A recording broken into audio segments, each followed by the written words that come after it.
Vi håller på med en patineringsworkshop. Så vi har fått tag på massa roliga kostymer som vi har fått äran att patinera. Det vill säga färga eller göra en slags slitage på som ett uttrycksmedel till kostymer.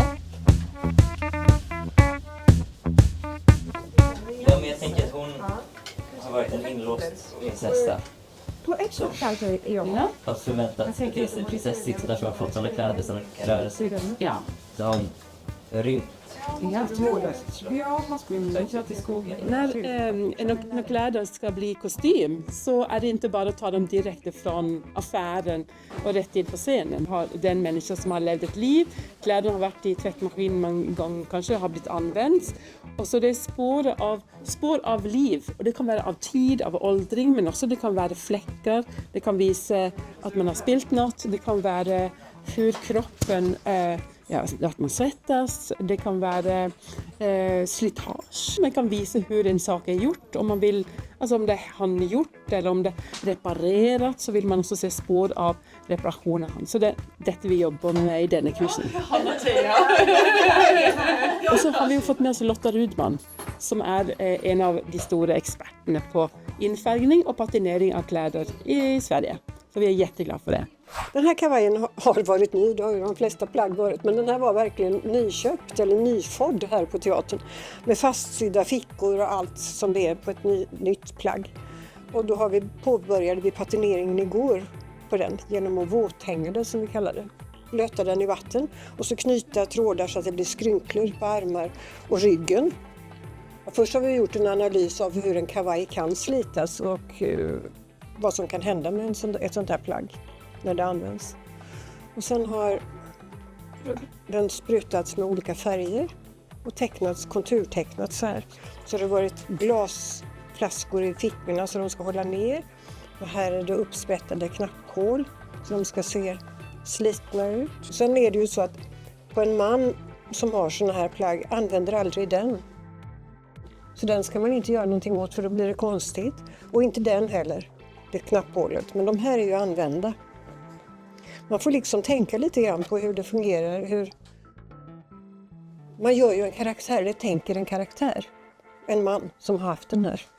Vad han är för någon, hur han inte har skött kavajen.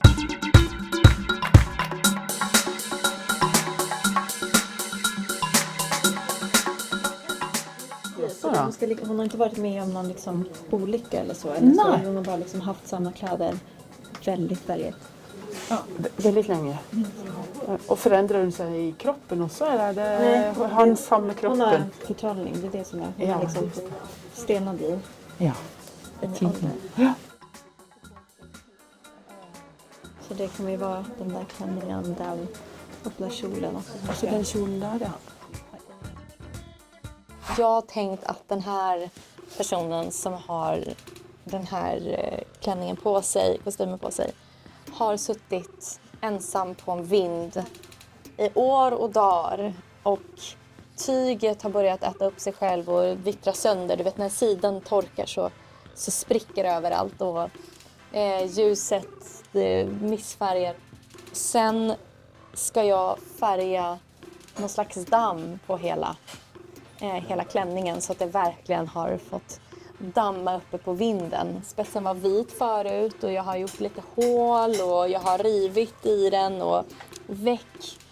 Massa olika sätt som kläder kan få lite annat liv på genom användande. Men istället för att vänta 100 år så kan vi göra det lite med teatermagi, så att säga. Levt liv i kläder är jätteviktigt för att både skildra karaktären men också för att skapa liv och berätta. Kostymen ska ju vara en hjälp för oss som ser för skådespelare. Patinering är ju, det hamnar ju mittemellan kostymtillverkning, alltså mellan kostymtecknare, skrädderi, skådespelaren inte minst och regissören och scenografen. Det är liksom det är en roll som verkligen ingår, tycker jag. Väldigt tydligt. Och det är roligt att få vara den länken.